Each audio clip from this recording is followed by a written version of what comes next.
வரமகாலட்சுமி பூஜைக்கு என்னென்ன பண்ணோன்னு பார்க்கலாமா? காலையிலேயே எழுந்து ரெடியெல்லாம் ஆகிட்டு சமைக்கிறதுக்கு வந்தாச்சு. ஒரு பக்கம் சாதமும் வச்சுட்டேன், ரவையும் வறுத்தாச்சு, பொட்டேட்டோவும் மைக்ரோவேவில் பாயில் பண்ண வச்சுட்டேன். நேற்று மெஹந்தி போட்டிருந்தேன் இல்லையா, செம்மையாக ஸ்டெயின் வந்துருந்துச்சு. நான் இதை எக்ஸ்பெக்டே பண்ணலை. பழைய கோன் ஆச்சே, நல்லா இருக்காதுன்னு நினச்சேன். பட் செம்ம ஹாப்பி ஆயிடுச்சு. இந்த பர்டிகுலர் பண்டிகை வந்தாவே எனக்கு சித்தி வீடு தான் ஞாபகம் வரும். ஏன்னா சித்தி வந்து வரமகாலட்சுமி நோன்பு செய்வாங்க, மம்மி வீட்டில் செய்ய மாட்டாங்க. மம்மி வந்து லக்ஷ்மி பூஜைக்கு தான் முகம்லாம் வச்சு படைப்பாங்க. ஸோ எல்லா வருஷமும் நாங்கள் சித்தி வீட்டில் தான் செலிப்ரேட் பண்ணுவோம்.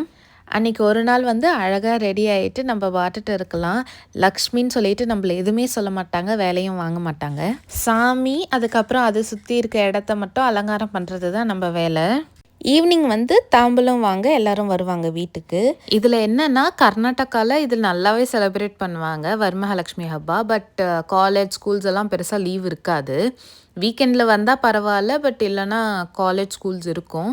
ஸோ நாங்கள்லாம் காலேஜில் வந்து டிஸ்கஸ் பண்ணிப்போம், இன்றைக்கி என்ன சாரீ கட்ட போகிறீங்க, என்ன ஹாஃப் சாரீ கட்ட போகிறீங்க அப்படின்னலாம். அது ஒரு மாதிரி ஜாலியாக இருக்கும். அப்புறம் ரவா லட்டு, கேசரி பாத், முறுக்கு அப்படின்னு சொல்லிட்டு நிறைய பலகாரம் செய்வாங்க.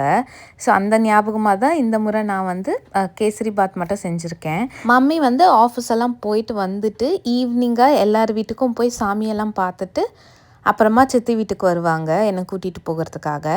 அப்போ வந்து சின்ன பாட்டி வீட்டிலேருந்து ஒப்பட்டு கொடுத்து அனுப்புவாங்க பிரசாதமாக. ஸோ அதெல்லாம் ஒரு நல்ல மெமரிஸ். இந்த பூஜை வந்தாவே எனக்கு அதெல்லாம் ஞாபகம் வந்துடும். சின்ன பொண்ணாக சித்தி கூட இருந்து இந்த பூஜையை பண்ண ஞாபகம். இப்போ 5 இயர்ஸாக நானே தனியாக பண்ணிகிட்ருக்கேன். இந்த எக்ஸ்பீரியன்ஸும் டிஃப்ரெண்ட்டாக நல்லாயிருக்கு.